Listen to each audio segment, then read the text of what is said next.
Et oui, les technologies, l'innovation, l'intelligence artificielle, tout ça, ça a envahi complètement le sport. Donc on va parler à tous ces geeks très sportifs aujourd'hui dans cette édition de spéciale de Smartech tournée sur le Fitex. Avec nous, Maya Fink, représentante de Triform en France. Vous êtes un magasin et concepteur de produits sportifs italiens. Merci d'être avec nous. Votre nouveauté dont on va parler tout à l'heure, c'est un banc de musculation connecté, vous allez nous en dire plus. Avec nous également Jamila Müller-Villera, vous êtes représentante d'Aurum. Vous avez une machine très spécifique, isocinétique, vous allez nous expliquer ce que ça veut dire exactement, à mesure de force en temps réel et qui ajuste comme ça dynamiquement en fait la charge. On va expliquer tout ça tout à l'heure. Et puis Dimitri de Pasquale est également avec nous. Bonjour. Bonjour. Vous êtes country manager France chez Shua Fitness, un fabricant et fournisseur d'équipements de fitness pour le cardio training, la musculation, qui compte, je crois, parmi les leaders mondiaux. La tendance aujourd'hui, quand je dis qu'il y a de la tech partout dans le fitness, vous confirmez? Exactement. C'est un gros marché, la France Oui, exactement. La France, c'est un marché, un des marchés leaders mondiaux et un des marchés cibles pour Shua Fitness. Pourquoi? Parce que beaucoup de sportifs geeks ici. Enfin, comment vous expliquez ça? Ouais, ça, on a un marché qui est assez important. On a un taux de pénétration qui est de 10-11% actuellement, donc qui représente un des pays les plus fournis. Voilà, donc c'est pour ça que c'est un des pays européens. On arrive aussi en Europe, en Espagne, en Allemagne, en Pologne, et la France est un des pays majeurs. Après la Chine, parce que vous êtes une entreprise cotée à Shanghai. Exactement, on est leader en Chine. Ouais. Et très très implanté en Asie. Et justement, la stratégie et la volonté et le développement international.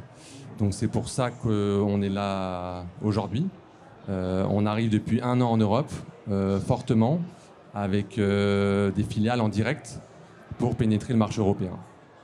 Vous confirmez, pareil, vous êtes une entreprise italienne, mais vous êtes ici à Paris pour représenter Triform.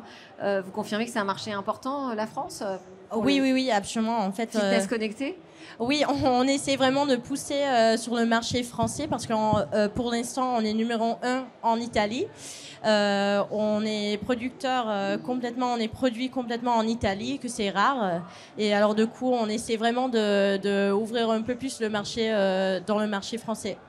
Alors, on a des images de votre banc de musculation connecté. Expliquez-nous ce qu'il a d'intéressant, de nouveau. En quoi il peut être utile? Parce que des images que j'ai vues, il est couplé à une application. Oui, exactement. Oui. Alors, c'est un peu ça sa spécificité? Oui. Alors, nous, on est connus pour la partie fonctionnelle. On fait des projections des parties fonctionnelles des gyms. Mais le banc, c'est juste un des accessoires qu'on a, en fait. Et c'est connecté à une application où on peut avoir des formations. Alors, tu es connecté à un type de membership où tu as tous les vidéos, tous les mois, de voir comment utiliser le banc dans des façons différentes. Après, on a aussi des applications que ça connecte à la personne. Et dans les cours, tu peux voir en fait toutes les personnes, toutes les parties un peu plus personnelles comme le cœur, le battre du cœur.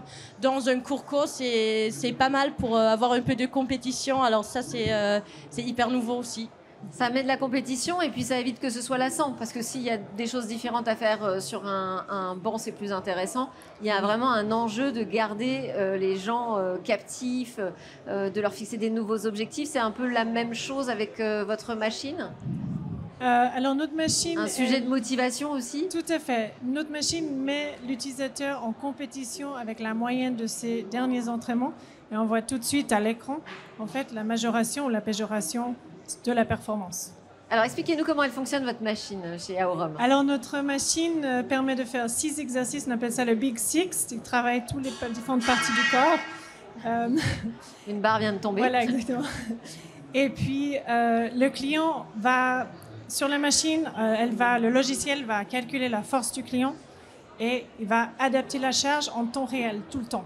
Donc, on peut défier les muscles à 100% au tendon concentrique et le mouvement excentrique, de manière vraiment optimale. Mais comment est-ce qu'on s'assure qu'il n'y ait pas de risque de blessure?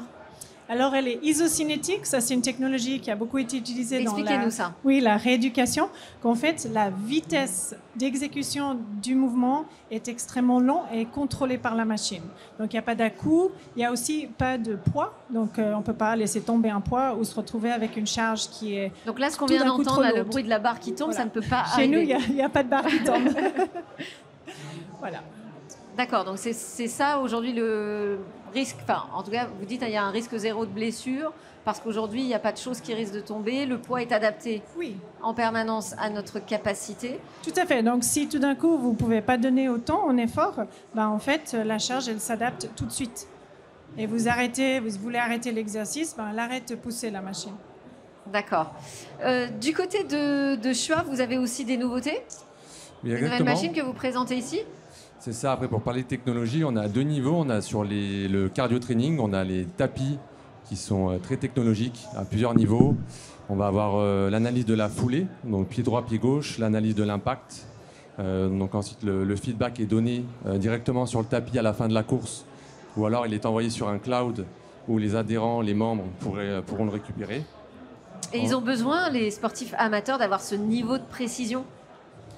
Non, en fait, c'est plutôt ludique de voir si on a un déséquilibre. Premièrement, ensuite, ça peut être aussi dans le contexte médical. Ça permet d'avoir si on a un appui plus fort, un impact plus fort à droite, à gauche, un déséquilibre qui peut emmener voir un kiné, un podologue, etc. Donc aujourd'hui, le fitness est quand même assez corrélé avec le marché du médical. Donc on fournit aussi les kinés, les centres de rééducation, etc. Donc c'est une approche aussi hybride entre la pratique classique dans la salle de sport et la partie médicale. Ensuite, on va voir sur le tapis aussi la possibilité maintenant de faire le screen mirror, donc d'envoyer son téléphone directement sur l'écran du tapis, aller sur les applis très connues, pour ne pas les citer, Netflix, Spotify, etc., où on retrouve directement sur le tapis. Ensuite, on va avoir ce qu'on appelle l'adaptative desk, toujours sur un tapis de course, où en fait on vient changer lors de la course la dureté de la surface, qui vient reproduire la piste d'athlétisme, une surface plus confort comme l'herbe, une surface standard. Donc ça, c'est en 10 secondes, on arrive à changer la dureté. Donc ça, c'est pareil, c'est des dernières technologies qu'on vient prouver sur des tapis à des prix imbattables. Donc voilà, aujourd'hui, la Chine est un précurseur sur ces technologies-là. Et après, sur la partie musculation, une des nouveautés qu'on n'a pas pu encore proposer ici, mais parce qu'elle arrive à la fin d'année, c'est une gamme partie musculation qui s'appelle BioFit. Bon, là, on est sur des appareils de musculation avec une résistance à moteur. Donc, on n'a plus soit des plaques, soit des disques. On est sur une résistance moteur avec un écran. Et on vient justement retrouver un petit peu les mêmes choses avec de l'isocinétique, de l'excentrique, du concentrique, de l'explosivité, avec tout un écosystème d'applications, de cloud, etc. où on vient pousser les programmes d'entraînement et tout ça. Oui, vous vouliez réagir? Juste rebondir ce que mon collègue là vient de dire, si elle vient de dire.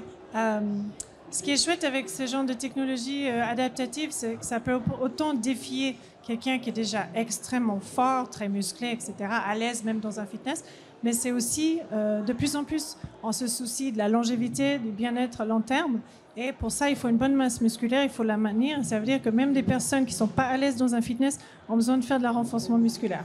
Notre machine, elle ne ressemble pas du tout à un fitness, elle est assez chic, en bois, etc. Et donc, ça s'adapte autant à une dame de 75 ans qui n'a jamais fait de muscule, parce que c'est adaptatif, à un grand sportif qui veut plus d'explosivité.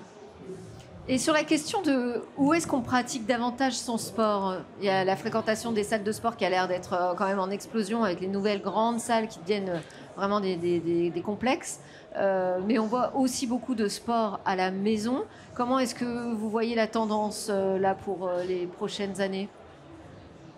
Par exemple, le banc connecté aujourd'hui, c'est pour faire du sport à la maison. Oui, tu peux aussi l'utiliser à la maison. Après, c'est sans les matériaux, sans les accessoires, c'est assez facile de bouger. C'est 40 kilos, c'est rien de tout. Alors, oui, c'est possible de faire à la maison, mais aussi pour la question qu'on a vue avant, je crois que maintenant, les personnes veulent savoir beaucoup sur leur entraînement et c'est pour ça que la technologie, elle rentre beaucoup dans le sport. On le voit même avec les bagues qu'il met, tout le monde en met les bagues pour voir tous les parties un peu plus particulières. Alors oui, je crois que maintenant, pour la santé, les personnes, ils le prennent plus de responsabilité, c'est sûr. Ouais.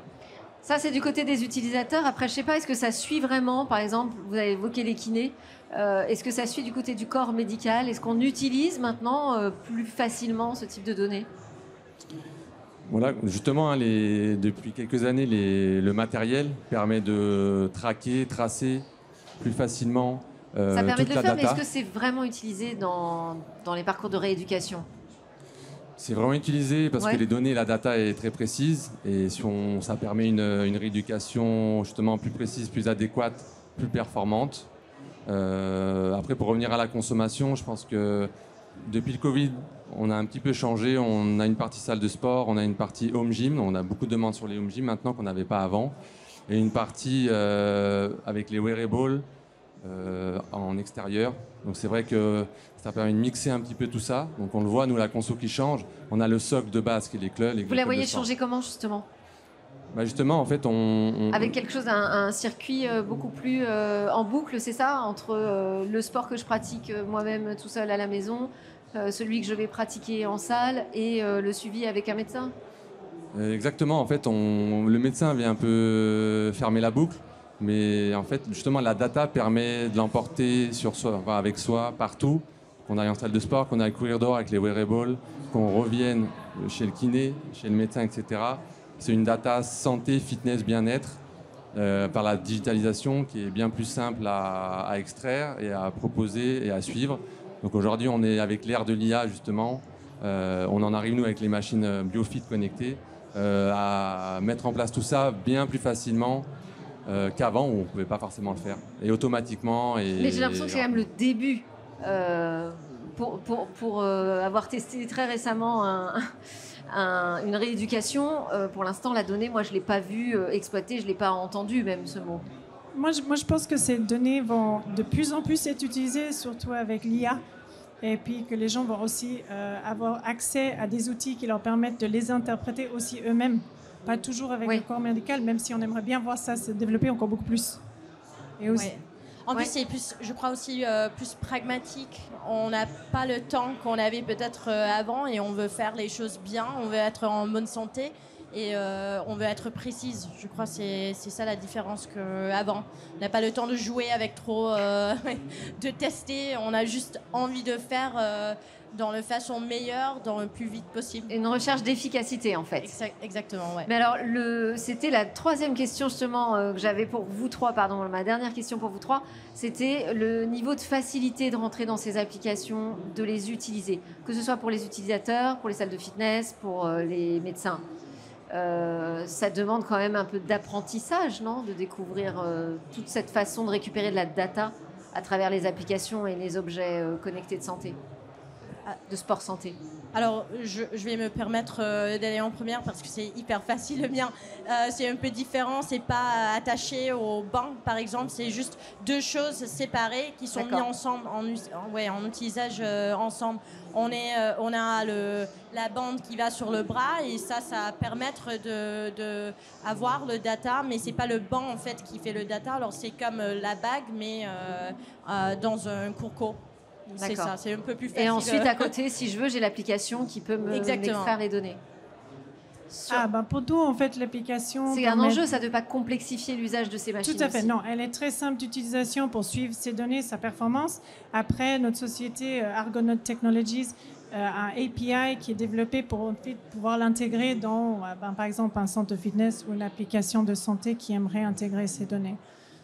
Très rapidement, parce qu'on arrive à la fin de ce talk. C'est un petit peu pareil, en fait. C'est via une application, un choix fitness, un cloud que l'adhérent peut télécharger, un back-office accessible pour les clubs, pour les coachs. Après, la partie santé, c'est plus délicat avec le RGPD. Il y a pas on rentre chez les médecins, c'est plus compliqué. Donc là, on est vraiment sur le côté fitness, bien-être, bien-être et rééducation. Et voilà.